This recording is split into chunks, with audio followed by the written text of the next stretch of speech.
शास्त्रों की बात जाने धर्म के साथ। स्टोरी। एक दिन गौतम बुद्ध अपने शिष्यों के साथ एकदम शांत बैठे हुए थे। उन्हें इस प्रकार बैठे हुए देख शिष्य चिंतित हुए कि कहीं वह अस्वस्थ तो नहीं है। एक शिष्य ने उनसे पूछा कि आज वह मौन क्यों बैठे हैं?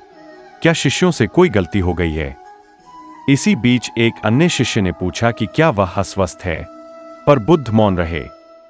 तभी कुछ दूर खड़ा व्यक्ति जोर से चिल्लाया, आज मुझे सभा में बैठने की अनुमति क्यों नहीं दी गई है?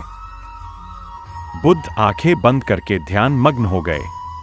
वह व्यक्ति फिर से चिल्लाया, मुझे प्रवेश की अनुमति क्यों नहीं मिली? इसी बीच एक उदार शिष्य ने उसका पक्ष लेते हुए कहा कि उसे सभा में आने की अनुमति प्रदान की जाए। बुद्ध ने आंखें खोली और बोले, नहीं, वह अछूत है, उसे आज्ञा नहीं दी जा सकती।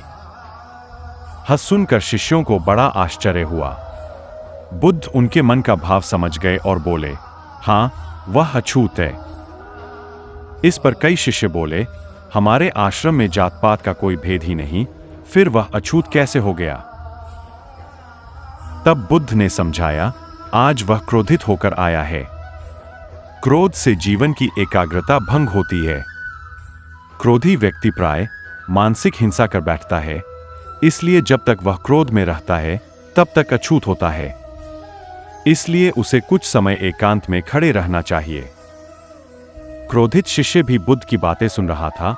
पश्चाताप की अग्नि में तपकर वह समझ चुका था कि अहिंसा ही मनुष्य का महान कर्तव्य व परम धर्म है। वह बुद्ध के चरणों में गिर पड़ा और कभी क्रोध न करने का प्रण लिया। शिक्षा आशय यह है कि क्रोध के कारण व्यक्ति अनर्थ कर बैठता है और पश्चाताप उसे बाद में होता है, जिसका कोई लाभ नहीं मिलता। इसलिए हमें क्रोध नहीं करना चाहिए।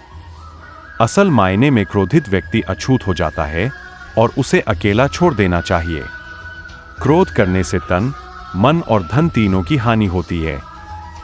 क्रोध से ज्यादा हानिकारक कोई और वस्तु नहीं है।